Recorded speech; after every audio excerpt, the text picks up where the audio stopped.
देशातल्या 24 लाख विद्यार्थ्यांच्या भावनेशी खेळ करणारे, त्याचबरोबर 21 विद्यार्थ्यांच्या आत्महत्येस कारणीभूत असणारे, नीटचा पेपर फोडणारे जे कोणी गुन्हेगार असतील, या गुन्हेगारांना रोखण्यामध्ये, विद्यार्थ्यांना स्वच्छ आणि पारदर्शक पद्धतीने नीटचे पेपर देण्यासाठी परिस्थिती निर्माण करण्यामध्ये कुठेतरी कमी पडलेले आहेत. यासाठी नैतिक जबाबदारी स्वीकारून या देशाचे शिक्षण मंत्री धर्मेंद्र प्रधान यांनी राजीनामा द्यावा म्हणून गेल्या 1 महिन्यापासून विद्यार्थी आंदोलन करत होते. आणि या विद्यार्थ्यांना पाठिंबा देण्यासाठी रॅमन मॅगसेसे पुरस्कार विजेते सोनम वांगचुक हे गेल्या 21 दिवसापासून उपोषणाला बसलेले होते. या देशातल्या सर्वसामान्य प्रत्येक नागरिकाला संविधानाच्या प्रमाणे सरकारनं घेतलेला एखादा निर्णय किंवा व्यवस्थेमध्ये निर्माण झालेल्या काही त्रुटी या संदर्भामध्ये लोकशाही मार्गानं सनदशीरपणानं व्यक्त होण्याचा निश्चितच अधिकार आहे. आणि त्या अधिकाराला अनुसरून विद्यार्थी आंदोलन करत होते. त्या अधिकाराला अनुसरून या विद्यार्थ्यांच्या पाठीमागे आम्ही ज्येष्ठ सुद्धा आहोत, शास्त्रज्ञ सुद्धा आहोत, हा संदेश देण्यासाठी म्हणून सोनम वांगचुक गेल्या 21 दिवसापासून उपोषण करत होते. खरं तर एकूण पेपरफुटी कशामुळे झाली, विद्यार्थ्यांच्या भावनेशी खेळ खेळण्याचा सरकारचा इरादा नाही. याच्यावर आम्ही कडक कारवाई करू, परंतु पुन्हा असा प्रकार होऊन देणार नाही अशी हमी देऊन खरं तर विद्यार्थ्यांशी संवाद साधायला पाहिजे केंद्र सरकारनं.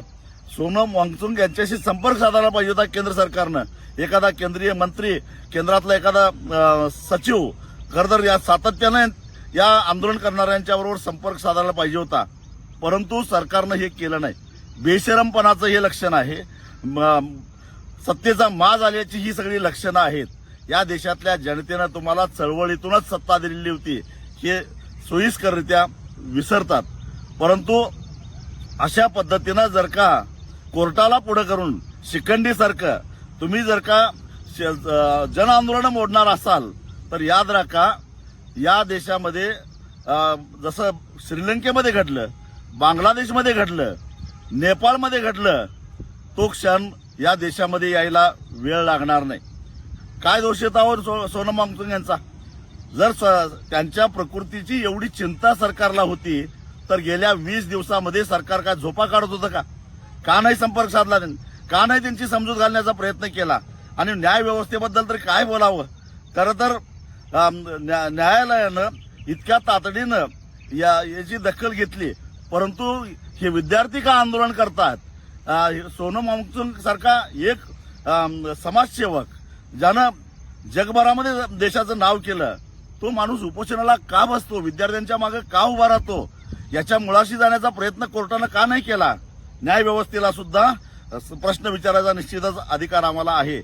परंतु ज्या पद्धतीनं दिल्लीतल्या महिला कुस्तीगिरांनी यौन शोषणाच्या विरोधामध्ये केलेलं आंदोलन पोलिसांच्या साह्यानं शिखंडीसारखं मोडून काढलं आणि ती चळवळ दाबली गेली, त्याच पद्धतीनं ही चळवळ दाबण्याचा प्रयत्न सरकारचा दिसतो. पण याद राखा, याच्या प्रतिक्रिया उमटल्याशिवाय राहणार नाही. 20 तारखेचा संसदेवरचा मोर्चा होऊ नये म्हणून केलेला सरकारनं हा केविलवाणा प्रयत्न आहे.